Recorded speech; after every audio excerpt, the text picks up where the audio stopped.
Hi, hello, welcome back. Happy November, last 2 months of the year. Isn't that crazy? Today I thought I would do a library haul for you guys. I know book hauls, like people buying books, is a huge deal on BookTube or Bookstagram, the book community on the internet, but I'm not a huge book buyer. I'd love to buy loads and loads of books, but I just don't have, one, the money to buy brand new books. And secondly, I find that I am highly motivated by deadlines. So when I see the library deadline approaching, it really motivates me to read more or to read the books that I have borrowed.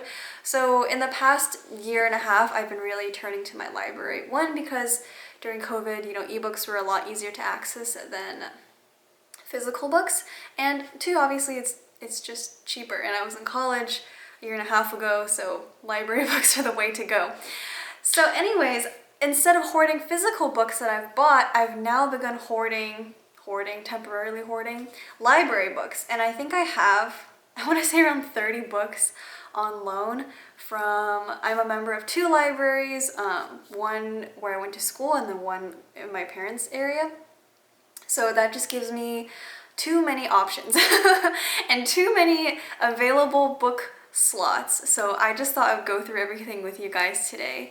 And yeah, kind of a twist on the classic book haul. This is a library haul. This is all, or most of it is temporary. Some of it are physical books that I bought from the library. But anyways. Okay, so here's the deal. I have physical borrowed library books, physically purchased books from the library bookstore, and then I have audiobooks, and then I have ebooks. So I'm gonna split this video up into categories of formats, I guess, starting with, let's do the physical books that I've borrowed. So this right here is the stack of physically borrowed books that I have. These books are actually super recent because I only recently went back to the library in person. I've mostly been consuming ebooks and audiobooks, things like that, but a couple days ago I thought it would be fun to go to the library on my lunch break, so that's exactly what I did, and I have 5 books right here. I limited myself to 5, one because they're heavy and they're big, as you can see, so I only had a tote bag and I couldn't carry more than that, otherwise my shoulder felt like it was gonna fall off. And 2, I already have so many books on loan, which you'll see. Okay, so starting with the first one, A Room with a View by E.M. Forster. I tried to pick this one up in September because I think I was reading through like books recommended for Virgo season, and some book lists out there recommended E.M. Forster, and I picked up the audiobook for this. I listened to it for maybe 5 minutes and I couldn't go on, and I just realized I can't listen to classics on audiobook because it just I can't focus and process the information in the language fast enough for it to make sense. So I got a physical borrowed version, and I can take my time with it and really process it. What is this book about? I don't really know. Give me a second. Honestly, I'm gonna be asking myself that for most of these books here because I don't like knowing the synopsis of a book before I dive into it. I just don't really care for a plot synopsis, and I feel like they don't really do anything for me anyways. But I'll read you the blurb from the back for this one. The young and well-bred Lucy Honeychurch finds herself in quite a muddle after encountering the Emersons, father and son, on a trip to Florence with her guardian cousin. The Emersons, whose social class is different from Lucy's and whose manner, unlike the respectable people she's used to, is simple and direct, cause her to look anew at the people around her and to find them wanting. Lucy refuses to acknowledge her strongest feelings, which are for the young George Emerson, and she becomes engaged to the boorish and boring Cecile Vyse instead. So I think it's a romance from the sounds of it, and obviously a classic, so don't know what to expect outside of that. Next, I have When We Cease to Understand the World by Benjamin Labatut. When We Cease to Understand the World by Benjamin Labatut. It is Labatut. I believe this was long listed for the International Booker Prize 2021.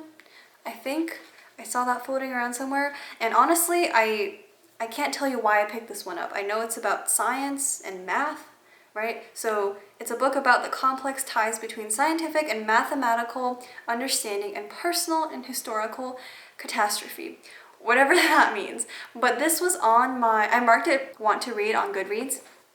And I saw this cover and I was like, wait, that title looks kind of familiar. And then I saw that I did mark it on Goodreads, so I picked it up. Can't tell you why I'm interested in it, but except at some point I decided that this would be a book that I want to read, and so I'm going to be reading it. Okay, and then next I have The Love Songs of W.E.B. Du Bois by Honoré Fanon Jeffers, I think.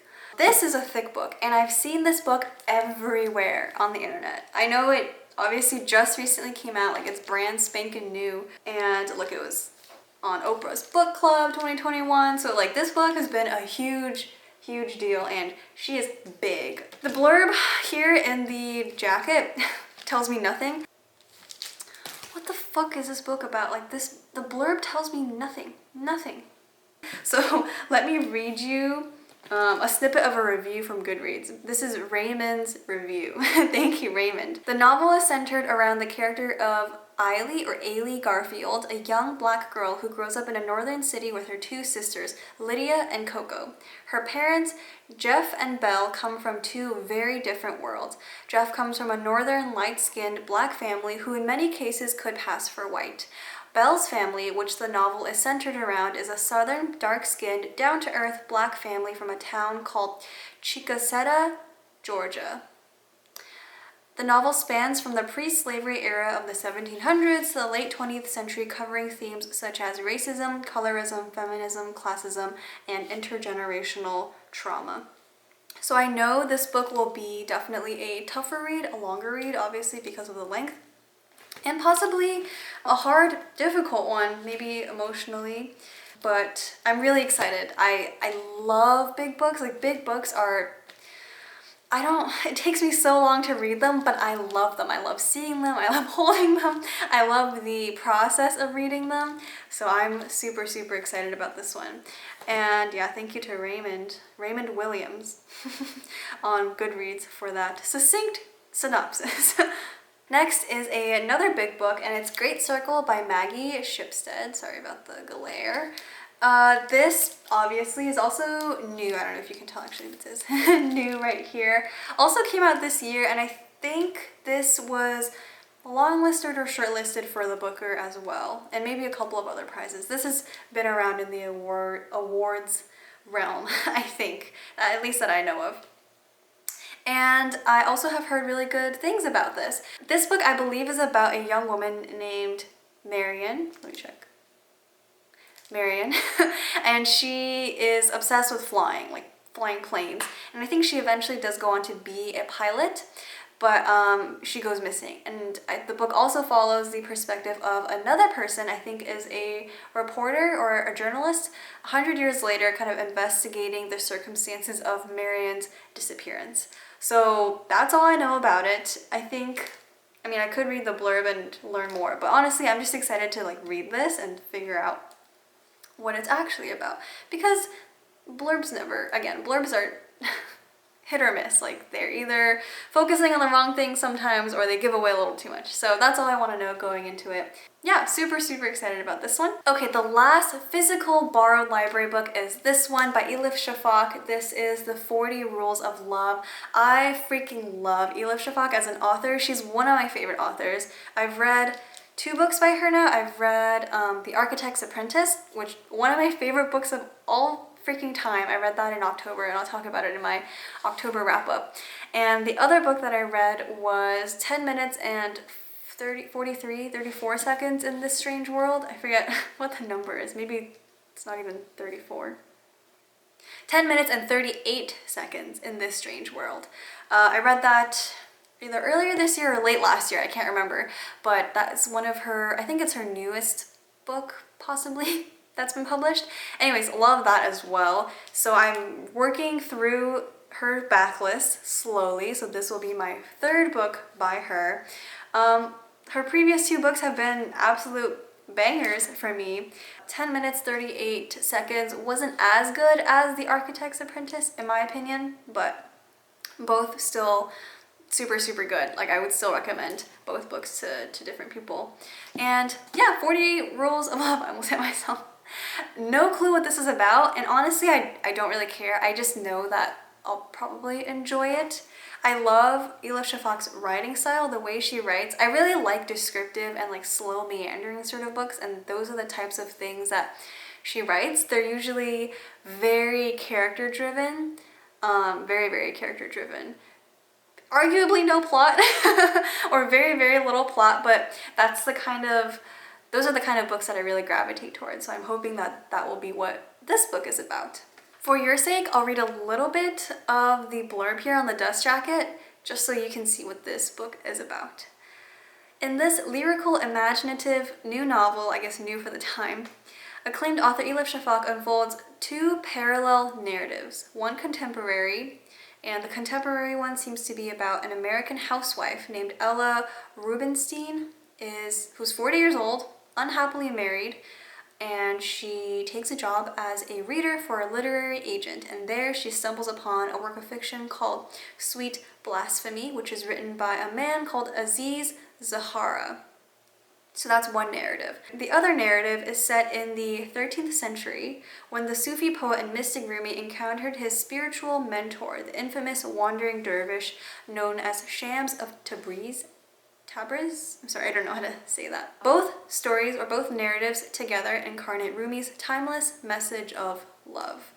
In an age of deeply embedded bigotries and clashes, Rumi dared to break free of all conventional rules, to stand for a universal spirituality and an inner-oriented jihad, where the aim was to struggle against and prevail over one's ego.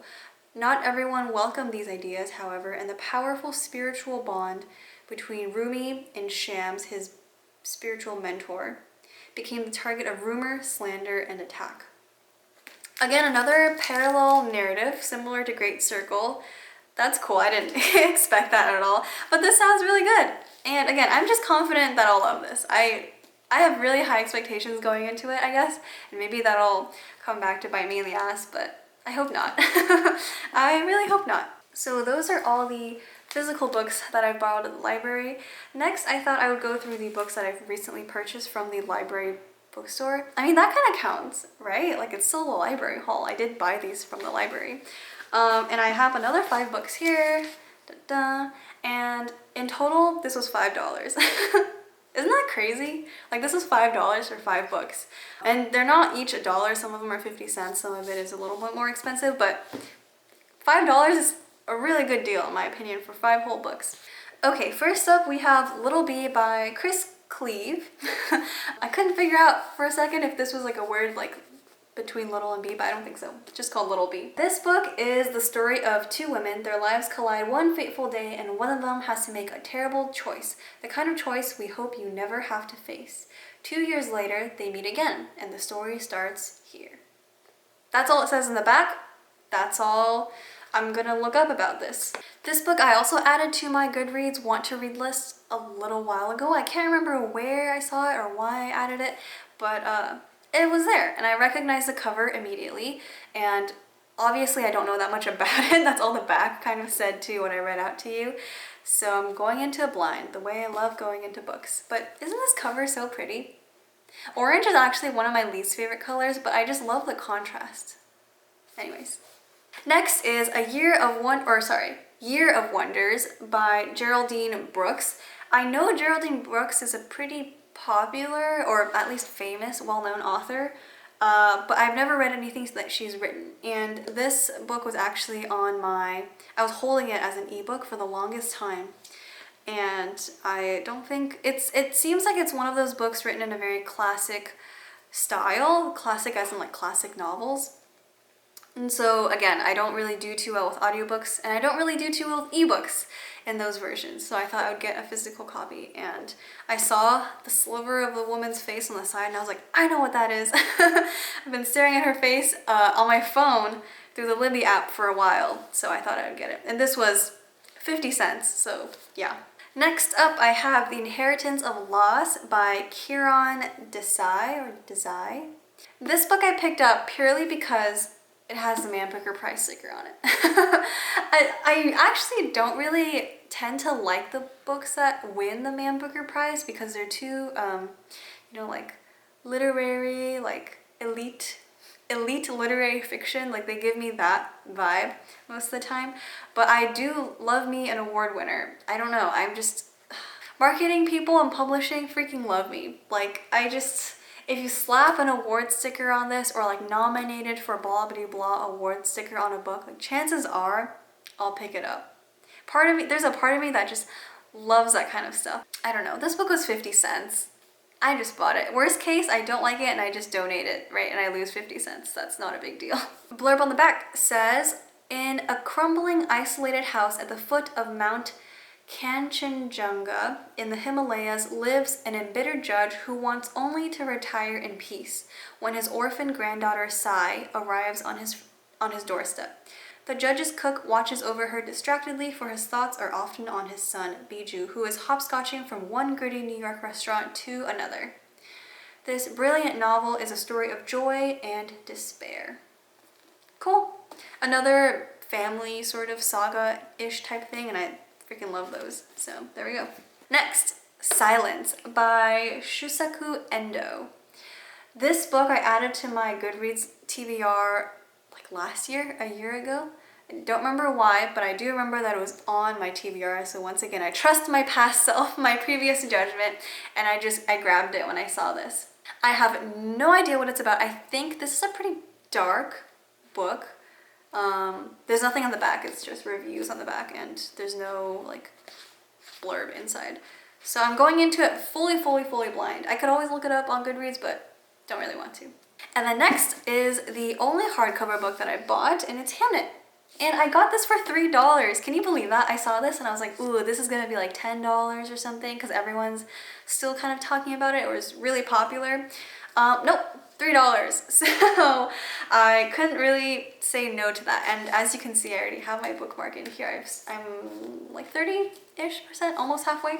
And I think by this point, if you're on the book community on the internet, you already know about this book, but this book is a retelling. Is it a retelling? No, it's just a telling of Shakespeare's son's life, and his son's name was Hamnet, and the son, passed away from the plague. So this is about his life. It's about more so Shakespeare's wife's life, not so much. The focus isn't on Shakespeare here. He's actually unnamed for the entire book. But yeah, I'm 30% through. I'm really liking it so far. It definitely is written in more of like an old, again, classic, I guess, style, but which I wasn't expecting, but I mean, it's fine. I like that kind of stuff. I'm okay with that kind of stuff. And I know it's gonna be sad. We all know how the book ends, right? We know that Hamnet dies. He hasn't died yet, where I am right now, but I know it's coming, and I feel like I'm gonna cry. But I'll talk about this more later. Okay, so that concludes the physical books that I bought from my library. And now let's move into the audiobooks. Let's do audiobooks. Why not? I'm a lot looser with books that I borrow as audiobooks or as ebooks. Mostly because, one, I don't have to lug them around with me, so I don't feel the weight of my decisions. And secondly, because if it's available, I just kind of grab it and I keep it on my loans shelf as a reminder to myself. So the books that I've bought or I've physically borrowed are more intentional for sure. Like, they're books that I've seen or have been wanting to read for a while. With my ebooks and audiobooks, it's much more like loose, and I'm much more like willy-nilly about what I borrow. Okay, so an ebook that just came in today, this morning, is The Graveyard Book by Neil Gaiman. I wanted to read or listen to this around Halloween time, but you know, it came a couple of days late, and that's okay. I'll still get around to it. I recently listened to The Ocean at the End of the Lane by Neil Gaiman, and I freaking love Neil Gaiman's voice. His voice is so nice and comforting and like peaceful to listen to. So I think he narrates The Graveyard Book as well. And honestly, I purely borrowed this book to listen to him read his books. I don't typically read middle grade, and I know The Graveyard Book is a middle grade novel, so I'm not really reading it for the content. I'm reading it for, one, Neil Gaiman's voice, and two, I guess like the soft, comfy, and maybe spooky. I don't know how spooky it'll be for me since it's middle grade, but the vibes. I'm listening to it for the vibes. The Graveyard Book, if you don't know, is about a baby whose family is murdered, and the baby ends up being adopted by the ghosts at a nearby graveyard. So the boy grows up being able to see and talk to his ghost family. So comfy sort of premise. If murder is comfy, it's not. But I think I'll like it. I think I'll like it. Next, I have Scarlet by Marissa Meyer. And I listened to Cinder also in October last month, and I surprisingly enjoyed it a lot more than I thought I would because it's YA, and I don't typically like YA retelling of Cinder is obviously, from the name, if you couldn't tell, a retelling of Cinderella. It's a cool retelling. It's like a cyborg robot retelling of Cinderella. But yeah, don't typically gravitate towards that kind of stuff, but I liked it unexpectedly, so I thought I would continue with the series. I did hear that Scarlet is possibly the worst book in the series, so that makes me not inclined to listen to it anytime soon, but you know, it's YA, so to me it'll be like a turn my brain off and just walk the dogs and listen kind of a deal. So if I'm ever in the mood for something like that, then I have Scarlet here to listen to. Then I have Gideon the Ninth by Tasman Muir, 17-hour audiobook. Gideon the Ninth, again, I wanted to listen to it obviously for Halloween, around Halloween season. But yeah, 17 hours is kind of a lot for an audiobook. Typically, I like my audiobooks to be less than 10 hours. But I had a friend who, or I have a friend, we're still friends, who is really, really into this. And he said I should read/listen to it. So worst comes to worst, I'll return the audiobook and borrow it as an ebook because I can just read ebooks a lot faster than I can listen to audiobooks. But I don't know, that one is like, I don't know anything about it. I know it's fantasy. I don't even know if it's like adult fantasy or YA fantasy. I have no clue. But if I'm ever in the mood, then I will pick it up. I also have In the Distance by Hernan Diaz. And again, no clue what this is about. Actually, maybe here, I'll read a blurb. A young Swedish boy finds himself penniless and alone in California. He travels east in search of his brother, moving on foot against the great push to the west. Driven back over and over again on his journey through vast expanses, Hakan, I think that's his name, meets naturalists, criminals, religious fanatics, Indians, and lawmen, and his exploits turn him into a legend. Historical fiction, travel narrative, Bildungsroman. So it has amazing reviews on Goodreads, and I think that's probably why I picked this up. I just saw that it was available, and I was like, oh, a 4.15 on Goodreads, like that can't be bad. I won't be disappointed. And haven't started yet, but I don't know. Will I get around to it? We'll see. Only time will tell. Next up, Seeing Ghosts by Kat Chow, and this is a memoir. And I remember saying in my September wrap-up, I think, that I was gonna hold off on reading memoirs, but I'd already borrowed that book when I said that, but I've been putting off reading it because I said that. This is a memoir of a Chinese-American family. It's about 3 generations of Kat Chow's Chinese-American family. Born 2 years after her parents' only son died just hours after his birth, Kat Chow became unusually fixated with death. She worried constantly about her parents dying, especially her mother. One morning when Kat was 9, her mother, a vivacious and mischievous woman, casually made a morbid joke. When she eventually dies, she said, laughing, she'd like to be stuffed and displayed in Kat's future apartment in order to always watch over her.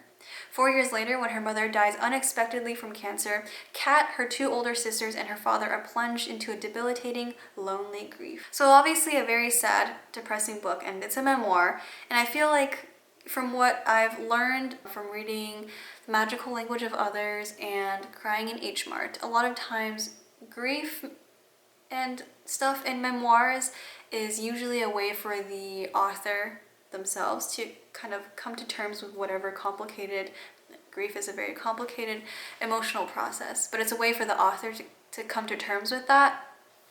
And I don't know how, as a reader, I would feel about it.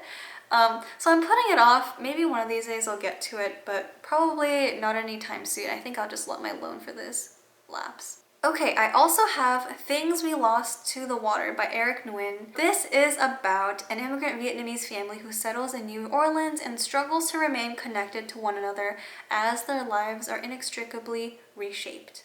So I picked this book up initially because I love books about family sagas, especially Asian family experiences. Stories about, it doesn't necessarily have to be about immigration, but I do tend to gravitate towards those novels because my family immigrated from Asia to the States. So I don't know, I like reading about them.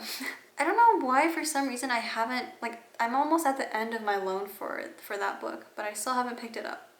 I think because I keep expecting it to be nonfiction, and again, I'm not in the mood for a nonfiction right now, but from what I just read, it seems to be fiction, so I should grab it. I probably will start it today. Another audiobook I have is The Woman in the Purple Skirt by Natsuko Imamura, and this book is super short as an audiobook. It's only 4 hours, which is one of the main reasons why I picked it up. This book is about almost every afternoon, the woman in the purple skirt sits on the same park bench where she eats an ice cream bun, while the local children make a game of trying to get her attention. Unbeknownst to her, she is being watched by the woman in the yellow cardigan. And it's like capitalized, which is very sinister. Who is always perched just out of sight, monitoring which buses she takes, what she eats, whom she speaks to. From a distance, the woman in the purple skirt looks like a schoolgirl, but there are age spots on her face and her hair is dry and stiff. She's single, she lives in a small apartment, and she's short on money, just like the woman in the yellow cardigan, who lures her to a job as a housekeeper at a hotel, where she, too, is a housekeeper. Wait, this is great. Obviously, I haven't read this beforehand, but this is kind of creepy. Soon, the woman in the purple skirt is having an affair with the boss and all eyes on her, but no one knows or cares about the woman in the yellow cardigan. That's the difference between her and the woman in the purple skirt. Wow. That's like one of the rare times where reading a synopsis makes me want to read or listen to a book more, and I think I'm gonna start this right after I film this video. That's really intriguing. I am intrigued. Okay, and 2 more audiobooks. I know, bear with me here. I have Gin Patrol on the Purple Line by Deepa Anapara. And this book I think was recommended to me from the Reading Women podcast, I think. I love that podcast, by the way. It's great. They have really niche book recommendations and their author interviews are super, super interesting. So totally would recommend checking them out. Okay, but Gin Patrol on the Purple Line. 9-year-old Jai lives with his family. When a classmate goes missing, Jai decides to use the crime-solving skills he's picked up from TV to find him. He asks his friends, Pari and Faiz, to be his assistants, and together they draw up lists of people to interview and places to visit. But what begins as a game turns sinister as other children start disappearing from their neighborhood. Jai, Pari, and Faiz have to confront terrified parents, an indifferent police force, and rumors of soul-snatching jinns. As the disappearances edge ever closer to home, the lives of Jai and his friends will never be the same again. Alright, and we've come to the last audiobook, and that is Joan Didion, Let Me Tell You What I Mean. So I know I said I didn't want to read nonfiction or memoirs or whatever anymore, but I like Joan Didion. I like the way that she writes. It's very, matter of fact, and she writes about very sad topics like grief and loss and all those things, but she isn't very melodramatic about it, as bad as that sounds. She writes with a very interesting sort of detachment and clarity and matter-of-factness that I like to read from. But I think this book here is a collection of her essays, I believe, right? It's a collection of mostly early pieces that reveal what would become Joan Didion's subjects, including the press, politics, California robber barons, women, and her own self-doubt. Yeah, so this isn't a memoir, this is a collection of Joan Didion's essays or articles or other pieces of written work. And in October I read John Green's collection of essays. What's it called? The Anthropocene Reviewed, and I freaking loved that collection of essays. So after that, I think I went to find other collections of essays by relatively well-known authors, and Joan Didion's Let Me Tell You What I Mean is one of them. And the best part is that it's only 4 hours long as an audiobook.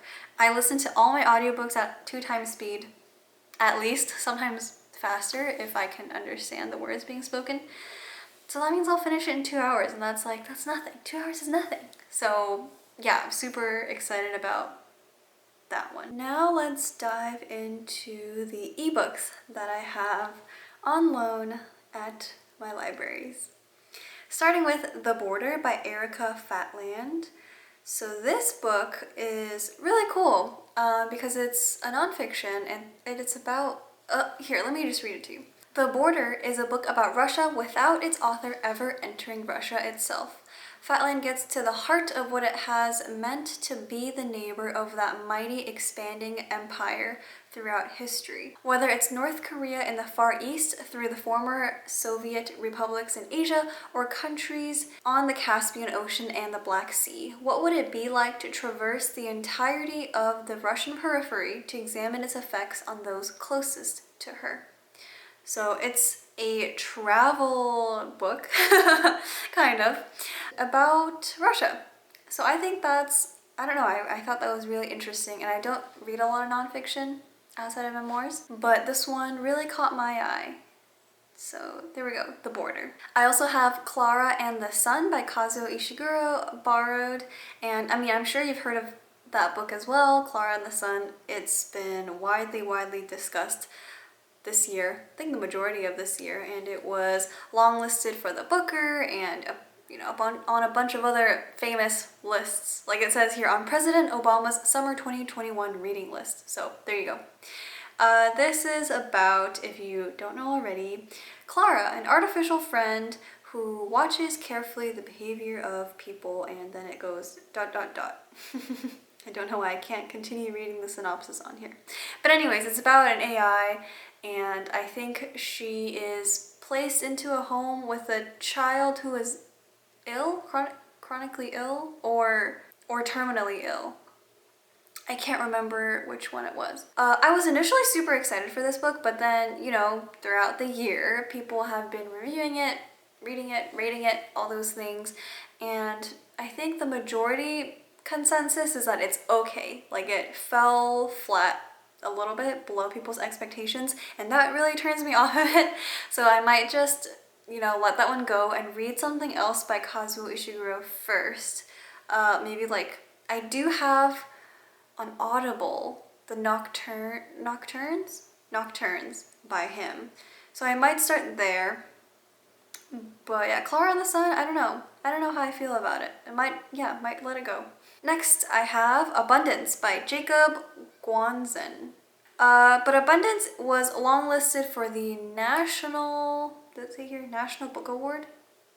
Yeah, National Book Award for Fiction. Generally, I find that I like National Book Award longlisters, shortlisters, winners, whatever. I usually gravitate towards them. Abundance is about, let's see, Henry and his son, Junior, have been reduced to living out of a pickup truck. 6 months later, things are even more desperate. Henry, barely a year out of prison for pushing opioids, is down to his last pocketful of dollars, and little remains between him and the street.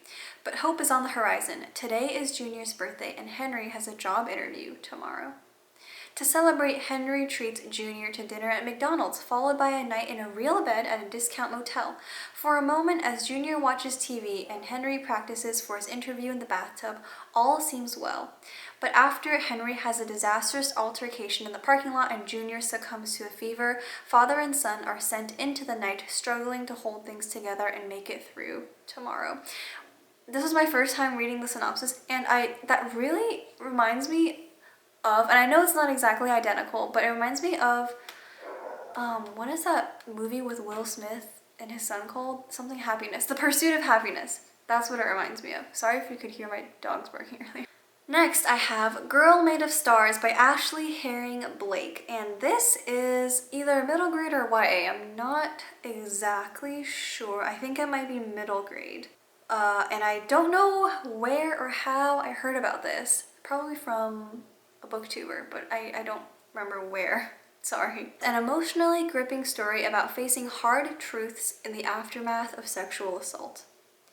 And it does say on here that it's young adult, not middle grade. It seems like it's going to be a pretty quick read, but it does also seem like it's going to be a heavier and darker subject. So I will read that when I'm in a better mind space to do so, or an okay mind space to do so. All right, a couple more, hang in there. Then I have Night Sky with Exit Wounds by Ocean Vuong, and this is poetry by Ocean Vuong. I think I've talked about Ocean Vuong before and how I wanted to read his poetry because I read his novel, what is it called? On Earth We're Briefly Gorgeous. I read it and I loved it, and I actually listened to that as an audiobook, and Ocean Vuong was the one reading it, and he just reads his novel like he reads poetry, and it was so beautiful.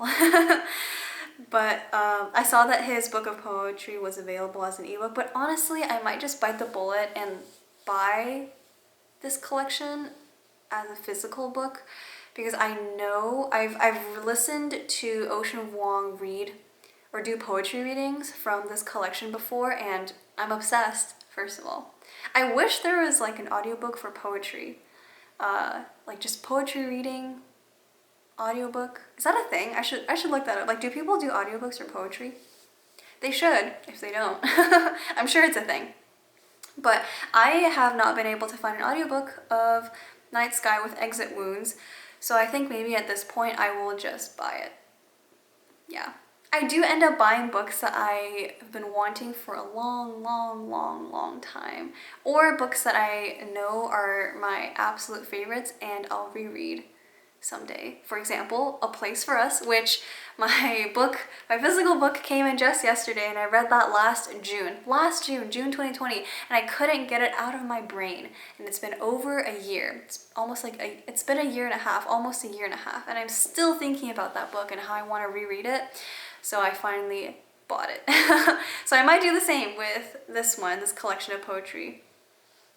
Yeah, so I'll probably, honestly, I'm talking myself into buying it like as I talk about it, Okay, I also have Second Place by Rachel Cusk, and I believe I heard about this book also because it was nominated for some sort of award, probably the Booker, because I followed that the most closely. Second Place is about a woman invites a famous artist to use her guest house in the remote coastal landscape where she lives with her family. Powerfully drawn to his paintings, she believes his vision might penetrate the mystery at the center of her life. But as a long, dry summer sets in, his provocative presence itself becomes an enigma and disrupts the calm of her secluded household. So I know this is about art, and okay, it says, it reminds us of art's capacity to uplift and destroy. Reading the synopsis kind of reminds me a little bit of The Vegetarian by Hong Kang, and if you read that book, then you'll kind of know what I'm talking about. But in part 2 of The Vegetarian, the protagonist's sister's husband, so her brother-in-law, yes, is an artist, and he becomes obsessed with the protagonist as a muse, an artistic muse. So that's kind of what this reminds me of. I don't know if it's related at all. I don't know. That's the first thing that comes to my mind. So yeah. And again, this feels very literary fiction, very literary. So this is totally, when I read this book, is totally gonna be a mood thing. As you can see, all my books are wildly different moods. We have YA, we have middle grade, we have happy things, sad things, a little bit of mystery. Yeah, bits of everything, classics, yeah. I have to have all these books near me so that when the mood, whatever mood I'm in, strikes, I have a book fitting for that mood. Yeah, it's a whole thing. 3 more books. Okay, so we have Writers and Lovers by Lily King, and this is a recent pickup. I only borrowed this a couple of days ago, and first of all, I freaking love the book cover. I don't know what it is about it. I think it's the colors and the way that everything is spaced out in place. This book cover is so pleasing for me to look at. Freaking love it. And I also picked it up because I was browsing my library catalog and I was bored. If you can believe that, bored because I didn't like the books that I currently borrowed. So I picked this one up. Let's see, the synopsis here says, Blindsided by her mother's sudden death and wrecked with a recent love affair, Casey Peabody has arrived in Massachusetts in the summer of 1997 without a plan. Her mail consists of wedding invitations and final notices from debt collectors. A former child golf prodigy, she now waits tables in Harvard Square and rents a tiny, moldy room at the side of a garage, where she works on the novel she's been writing for 6 years. When she falls for two very different men at the same time, her world fractures even more. Casey's fight to fulfill her creative ambitions and balance the conflicting demands of art and life is challenged in ways that push her to the brink. Another story, weirdly enough, about centered around a mother's death. I think there's been a couple of those in this library haul, which is interesting. I didn't know that was a topic I gravitated towards reading. Second to last, I have here, I also recently borrowed, I think this morning or yesterday, something like that, Strange Beasts of China by Yan. I don't know how to say this name. Hi, I'm Jeremy Tiang, and this is Yenge's Strange Beasts. Yenge? Okay, I can't find anything else, so we're gonna go with that. Yenge. Translator is Jeremy Tiang. In the fictional Chinese city of Yong'an, an amateur cryptozoologist is commissioned to uncover the stories of its fabled beasts. These creatures live alongside humans in near inconspicuousness, save their greenish skin, serrated earlobes, and strange birthmarks. Aided by her elusive former professor and his enigmatic assistant, our narrator sets off to document each beast and is slowly drawn deeper into a mystery that threatens her very sense of self. I am on a desperate grind and search for contemporary Chinese literature that's translated. You know, there's so much buzz around Korean literature, Japanese literature, and slowly now we're branching into other Asian countries as well. But, you know, typically when people are like, oh, I'm reading East Asian literature, it's a lot of it, not all, a lot of it is Japanese or Korean. And I love a good novel by a Japanese author, by a Korean author, Japanese American, Korean American, that's all great. But I just feel like there's not that much for Chinese authors, especially for translated works. So I am so excited for this one, Strange Beasts of China. It seems like it's fantasy. Yeah, it says it's fantasy, and again, translated, which I'm so excited about it. And if you know any other books that are similar to this, like contemporary Chinese fantasy, or I know there's a really popular sci-fi series translated by Ken Liu, but I forget the author's name. The Three Body Problem is the title. I can't remember the author's name. And I know that's also, translated. And I'm not a huge sci-fi person, which is why I haven't gotten around to reading that or picking that up yet. But honestly, if I get desperate enough, I will. I will start doing that. Anyways, yeah, doesn't that synopsis sound great?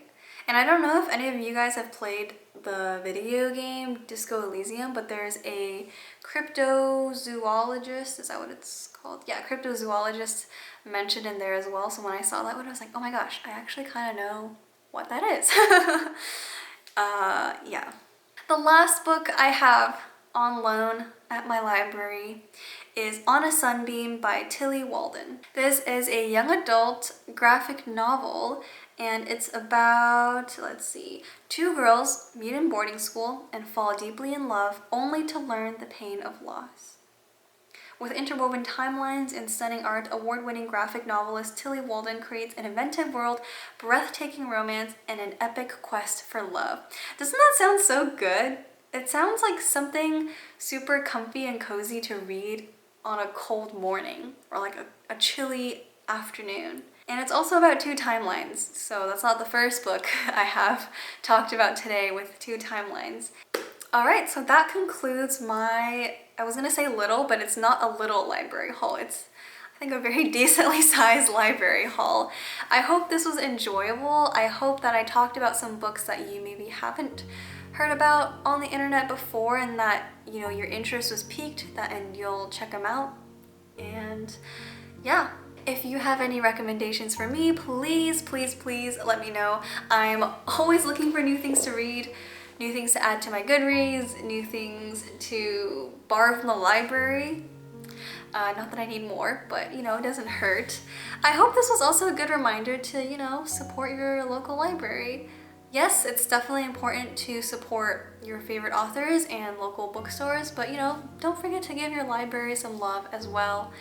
And yeah, I hope you have an excellent rest of your day, or end of your day, whenever you're watching this. And I hope you have a good November. I will see you soon. Bye.